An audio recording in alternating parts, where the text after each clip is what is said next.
For untold generations, a narrow clerical aristocracy has dreaded only one prospect: that ordinary people might uncover the explosive secret buried in the earliest writings about Jesus. Those primal documents insisted that the same spark of limitless divinity blazing in him flickers within every human heart. To preserve power, leaders draped themselves in sanctity, constructed palaces from the offerings of the faithful, and smothered the revelation that could sweep their hierarchies away like sand before a tide. Evidence of this suppression was literally entombed, scrolls sealed in catacombs, parchments bricked behind altars, yet fragments endured. These forbidden codices testify that what began as humanity's most radical charter of inner emancipation was steadily refashioned into a psychological stockade. The first Christian mystics broadcast this creed of fearless autonomy and paid with exile, torture, and flame because they taught that the kingdom does not hover in a distant cosmos. It germinates in the soil of your own awareness. History's pattern is clear.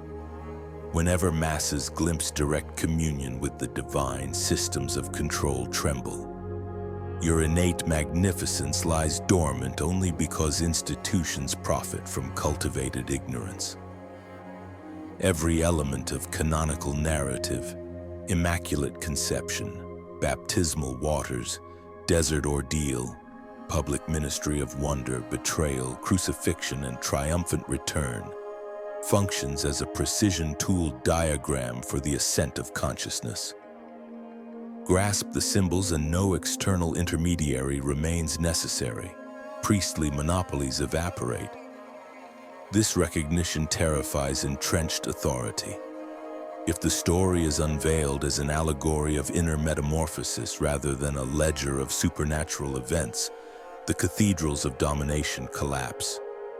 Your inborn royalty, long confiscated, immediately reverts to its rightful owner, you. Thus, the biography recited in creeds was edited not merely for doctrine but for social engineering, forging spiritual dependence that could be taxed, conscripted, and policed. Yet the truth keeps surfacing because it is wired into the structure of myth itself. Whenever scholars examine unexpurgated sources, Gospel of Thomas, Gospel of Mary, Dialogue of the Savior, Pistis Sophia, they encounter the same current. Jesus is luminous exemplar of the journey everyone must undertake. These texts insist the Gospels were composed as metaphysical maps, not journalistic memoirs. They encode the route from fragmentation to wholeness, from egoic bondage to unconditioned light. Early Gnostic circles possessed this key and transmitted it through parable, ritual, and interior practice. Their assemblies emphasized direct gnosis, experiential knowledge, over rote belief. That stance threatened both imperial ambitions and emerging ecclesiastical bureaucracy. When Constantine sought ideological mortar for a shaky empire, he legalized Christianity, yes, but simultaneously trimmed it into an instrument of civic discipline. Creed replaced contemplation. Hierarchy replaced insight. Mystery receded behind marble and gold. Still, beneath imperial overlays, the mythic engine kept humming. Rid with awakened eyes, the gospel sequence unfolds as an archetypal pilgrimage mirroring myths from Egypt, Mesopotamia, Vedic India, and the Eleusinian rites of Greece. The miraculous birth signals the shocking appearance of untainted awareness within conditioned mind. Mary representing consciousness receptive and undefiled. Baptism in the Jordan speaks of dissolution of former identity. The desert stanza dramatizes confrontation with shadow material. The public ministry showcases the extraordinary capacities latent in liberated perception. Healing, transmutation, serenity amid turbulence. The arrest and crucifixion enact the climactic surrender of the counterfeit self, while the sealed tomb embodies liminal stillness between identities. Resurrection then announces recognition of consciousness free from temporal shackles. Interpreted literally, these episodes demand miracles that suspend natural law. Interpreted symbolically, they reveal natural law's deeper octave, accessible to disciplined introspection. Literalism places Christ on an unreachable pedestal. Symbolism invites every soul to join the dance. Carl Gustav Jung glimpsed this when he identified Christ as the Western expression of the self-archetype, the organizing nucleus that draws psychic fragments toward integrity. Jung never diminished Jesus, he universalized him, arguing that the gospel drama outlines the individuation process each person is summoned to enact. Throughout Hermetic, Sufi, Kabbalistic, and Taoist canons, one detects parallel storylines corroborating a single cosmic template. Why then do institutions cling to corporal historical readings? Because those readings trap transformation in a remote past and make clerical mediation indispensable. Should congregations realize that heaven is not a post-mortem resort but a bandwidth of consciousness available this instant, the entire apparatus of vicarious redemption loses leverage. The verse, "The kingdom of heaven is within you," unmasks the arrangement. Hence, it has been allegorized, domesticated, or ignored for centuries. Unpacking the symbols, one sees virgin birth as the flash of pristine awareness arising beyond habitual thought patterns. The Star of Bethlehem represents intuitive guidance that surfaces when the rational mind cannot chart a path. Herod personifies entrenched egoistic power, seeking to annihilate nascent insight. Egypt symbolizes the incubation period in which new consciousness matures, hidden from threat. Baptism denotes immersion in the stream of being where old roles dissolve. The dove marks the descent of spirit, coalescence of higher and lower worlds within the heart. The desert exposes three primary seductions that ambush awakening: manipulation of matter for personal gain, exploitation of status for validation, and abuse of mystical power for dominion. Jesus' refusal signals mastery over these temptations. Each healing miracle then illustrates facets of liberated perception. Cleansing the leper demonstrates purification of what society deems untouchable. Restoring sight to the blind exemplifies revelation of concealed reality. Calming the storm images serenity amid emotional upheaval.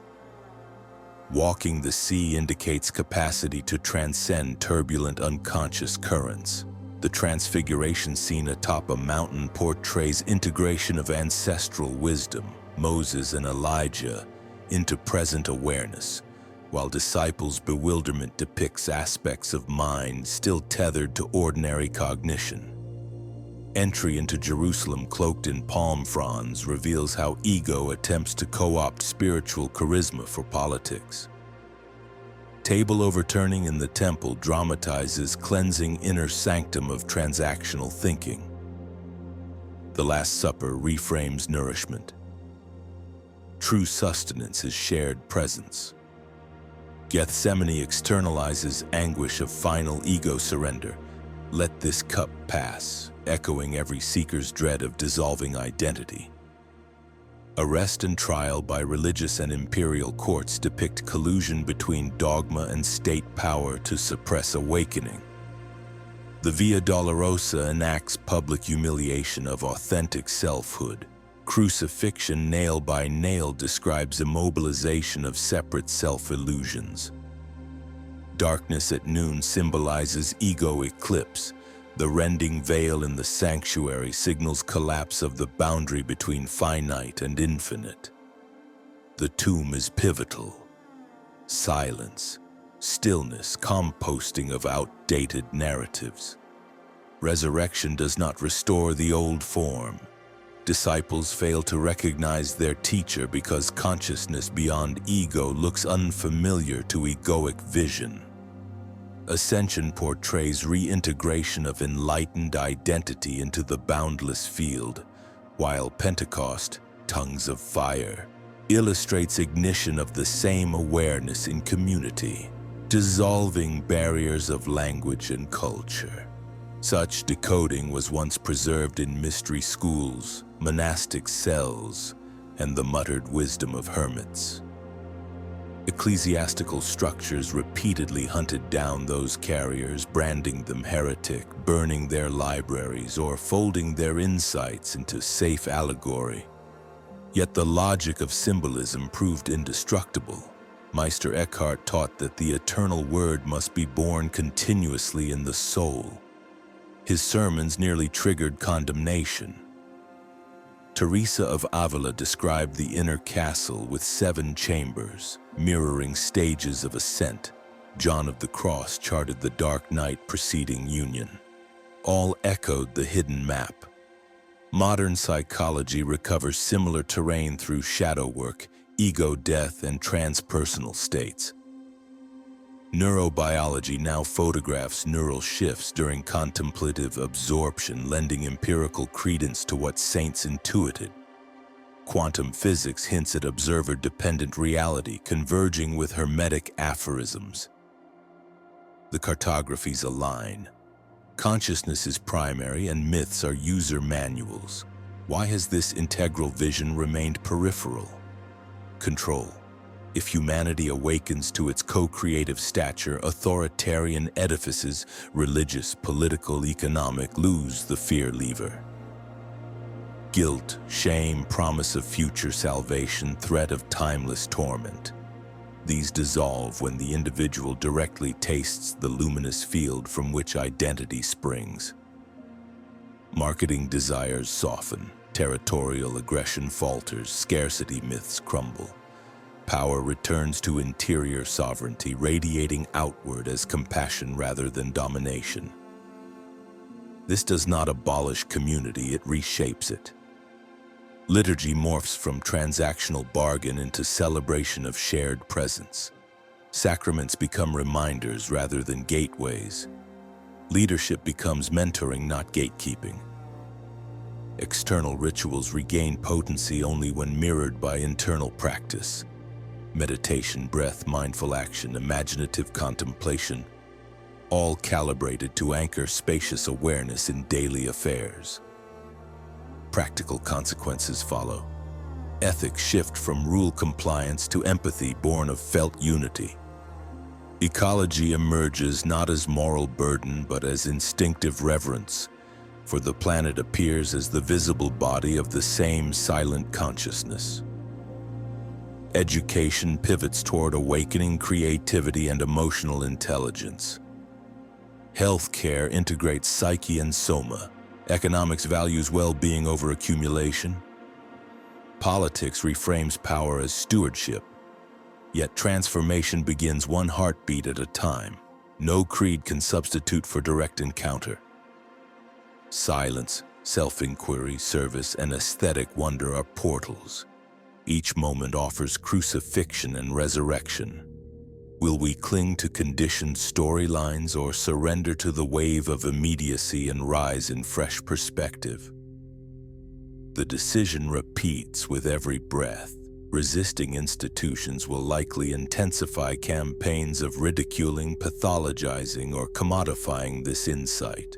But symbols once activated spread virally through art, philosophy, science, and social innovation. Already interdisciplinary dialogues weave theology with depth, psychology, neuroscience with contemplative practice, mythic studies with systems theory. A planetary mysticism is gestating, pluralistic, experiential, and resistant to co-optation. One need not abandon historical appreciation of Jesus to embrace this reading. Biography coexists with archetype. What matters is permissive imagination that lets symbol bloom beyond literal fence posts. Whether or not every miracle occurred matters less than what the story invites you to embody. To cling to literalism is to freeze narrative into museum artifact. To read symbolically is to let it breathe, evolve, and galvanize creative action. Consider concrete application. Facing personal grief, recall the garden vigil. Sit honestly with dread, allow tears, release outcome. Wrestling with addiction, contemplate desert temptation. Notice voices promising relief through domination, sensation, or display. Witness them without capitulating. Navigating conflict, picture Jesus silent before accusers. Respond from grounded dignity rather than reflex defense. Sensing breakthrough, imagine the stone rolling back, step into expanded identity and carry its fragrance into routine. The invitation is not escape from world, but transfiguration of participation. When inner split heals, outer relationships align. Society gradually mirrors integrated psyches. This cascading feedback loop threatens systems built on fragmentation. Hence, they promote distractions, polarizations, and consumerist panaceas. Yet every sincere practice session, every act of generous presence undermines that calculus and advances the quiet revolution. Sooner or later, global crises, ecological tipping points, technological upheaval, demographic shifts will demand a level of consciousness beyond current defaults. The Gospel's esoteric core, far from antiquated, may offer precisely the developmental scaffolding necessary. Virgin birth signals radical novelty. Desert disciplines focus attention. Crucifixion dismantles obsolete paradigms. Resurrection imagines post-ego civilization. Pentecost models distributed intelligence. Ultimately, the myth whispers one message in 10,000 dialects. Awaken. Awaken to the immortal dimension, observing thoughts, sensations, and worlds. Awaken to the interwoven fabric linking star and synapse. Awaken to the creativity that co-authors reality with each breath. Every external savior is a mirror angled toward that luminous genesis point inside. The guardians of scarcity cannot forever dam this river. Scrolls resurface from desert jars. Neuroscientists map cortical harmonies. Therapists guide inner journeys. Artists decode symbol into color and song. The dam is already leaking. Even institutional religion houses contemplative orders quietly handing down the art of silence. Eventually, the flood of recognition will carve new channels through culture itself. This perspective does not belittle faith, it consummates it. Belief matures into trust birthed from vision. Dogma dilates into poetry. Ceremony crystallizes wonder rather than anxiety. Theology dances with paradox instead of dictating certitude. Devotion becomes love without object, radiance toward all that lives. Imagine societies where children learn breath awareness beside arithmetic, where elders mentor rites of passage framed around inner milestones, where conflict resolution employs council circles inspired by desert dialogues, where marketplaces honor ecological true cost, where innovations pass through ethical discernment grounded in contemplative insight. Such futures seem utopian only to minds domesticated by resignation. The hinge of history may be subtle. One more neighbor choosing presence over projection. One boardroom pausing for shared silence. One government embedding metrics of happiness. One classroom exploring myth as mirror. Cumulative turning points seldom appear dramatic in the moment. Afterward, they reveal tectonic shifts. The same dynamic applies within a single psyche. A slight shift of identification unleashes vast freedom. In that sense, the original gospel remains the most daring manifesto ever smuggled past censors.